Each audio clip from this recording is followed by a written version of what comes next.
Good morning to all of you. So today we will discuss the topic velocity and energy of alpha particles. ठीक है, तो जो velocity या energy हमने अगर alpha particle की कैलकुलेट करनी होती है तो उसको हम मैग्नेटिक स्पेक्ट्रोग्राफ से कैलकुलेट कर सकते हैं। इस स्पेक्ट्रोग्राफ में क्या करते हैं, हम सबसे पहले अल्फ़ा पार्टिकल्स को एक स्लिट से पास करते हैं, ठीक है ना, और उसको स्लिट से पास करने के बाद एक रीजन में पास करते हैं, जिस रीजन में आपका मैग्नेटिक फील्ड क्या होता है, it is right angle to the plane of paper. ठीक है, अब क्योंकि इसमें क्या होगा, अल्फ़ा पार्टिकल आपके मैग्नेटिक फील्ड के इफेक्ट में मूव कर रहे हैं, so they move in circular parts and strike on the photographic plate P. ठीक है, इस पूरे अरेंजमेंट को हम एक इवैक्यूएटेड चैम्बर में रख देते हैं। अब इसमें दो स्लिट्स लगाते हैं हम, S1 और S2। स्लिट्स को क्यों लगाते हैं कि अगर स्लिट्स नहीं लगाएंगे तो अल्फ़ा पार्टिकल क्या होंगे, वॉल से भी स्ट्राइक करेंगे।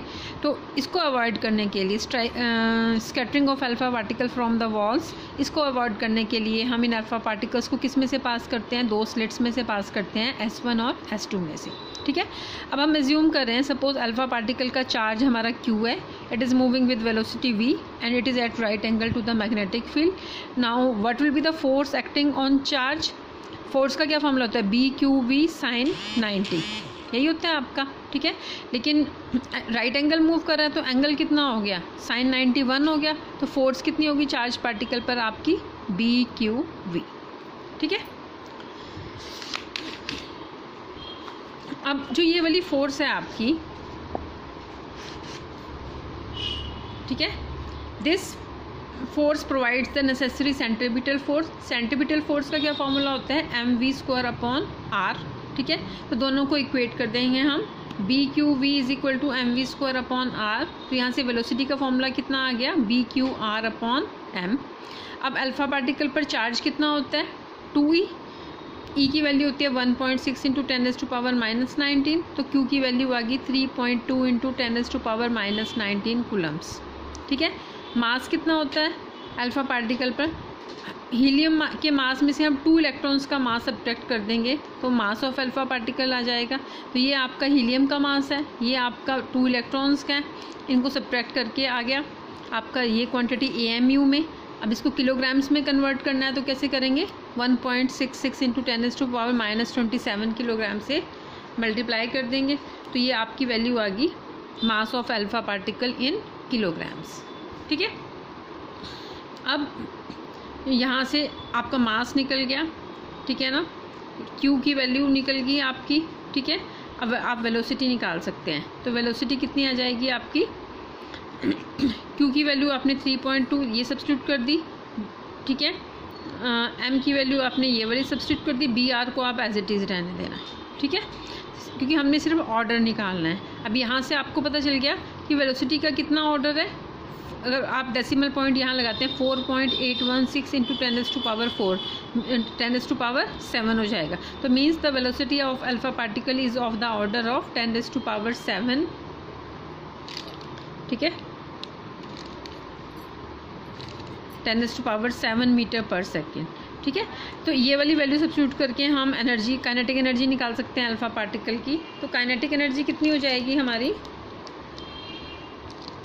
ठीक है, काइनेटिक एनर्जी हो जाएगी ½ mv², हाफ ये मास आपने निकाला हुआ है पहले, इनटू ये v की वैल्यू 10⁻7 ले लो, ये आपकी जूल्स में आ जाएगी वैल्यू। इसको अगर आपने इलेक्ट्रॉन वोल्ट में कन्वर्ट करना है तो आप कर दोगे 1.6 × 10⁻⁻19 से डिवाइड कर देंगे, तो ये वैल्यू आ जाएगी आपकी 2.076 × 10⁻6 इलेक्ट्रॉन वोल्ट्स। और इसको MEV में कन्वर्ट करना है तो 10⁻6 आपका हट जाएगा।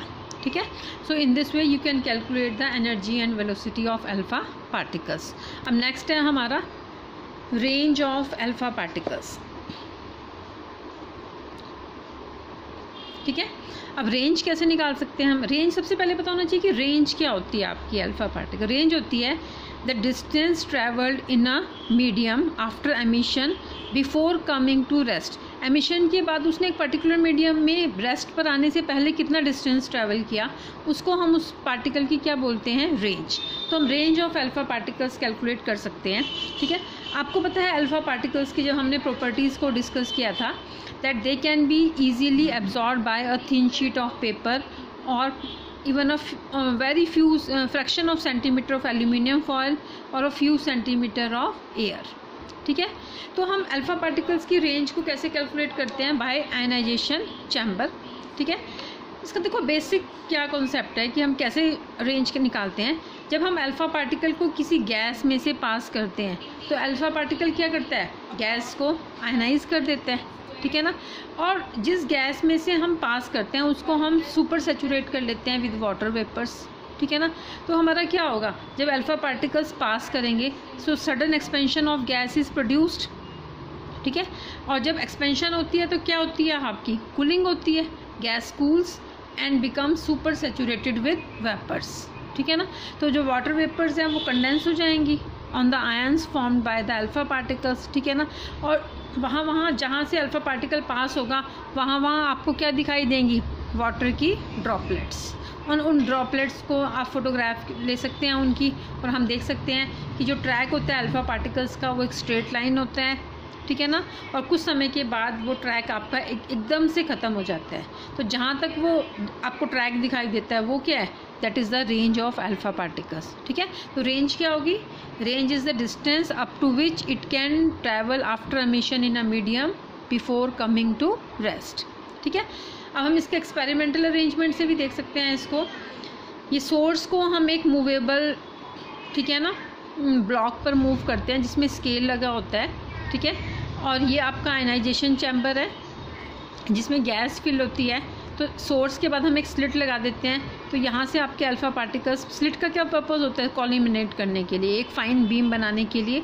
तो अल्फा पार्टिकल पहले एयर में से मूव करते हैं और फिर उसके बाद आपके आयनाइजेशन चैम्बर में से मूव करते हैं. यहाँ पर ये गैस को क्या करते हैं? आयनाइज कर देते हैं. आयनाइज करने के बाद मैंने आपको बताया ही कि यहाँ पर ये क्या होती है? गैस आपकी सुपर सैचुरेट होती है विद वाटर. तो आपको जहाँ जहाँ इसका पैसेज होता है वहाँ आयंस क्या होते हैं? आयंस के ऊपर वाटर वेपर्स कंडेंस हो जाती हैं और वहाँ आपको उसका पाथ दिखाई देता है. ठीक है, तो रेंज मैंने बता दिया. द डिस्टेंस कॉरस्पॉन्डिंग टू, ठीक है, डिस्टेंस अप टू विच, तो यहाँ पर एक पर्टिकुलर पोजीशन तक आपको पाथ दिखाई देगा, उसके बाद सडनली पाथ दिखना बंद हो जाएगा. तो वहाँ तक आप इसकी रेंज कैलकुलेट कर सकते हैं. ठीक है, तो इसमें अगर हम ग्राफ प्लॉट करते हैं distance in,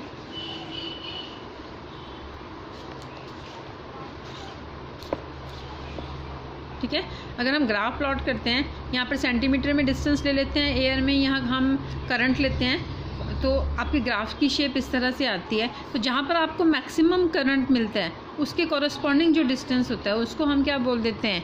range of alpha particles. ठीक है, अब रेंज का एनर्जी से भी एक रिलेशन होता है. R is equal to 3.317 e⁻³ जहाँ R आपका सेंटीमीटर में होता है.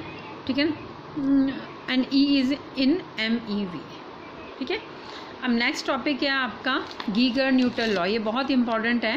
ठीक है ना, इसमें ये बहुत अच्छा एक रिलेशन देता है between range of alpha particle and decay constant और you can say half life period of alpha particle. ठीक है ना, तो बहुत सारे एक्सपेरिमेंटल स्टडी में जो गीगर ने एक ऑब्जर्वेशन ली दैट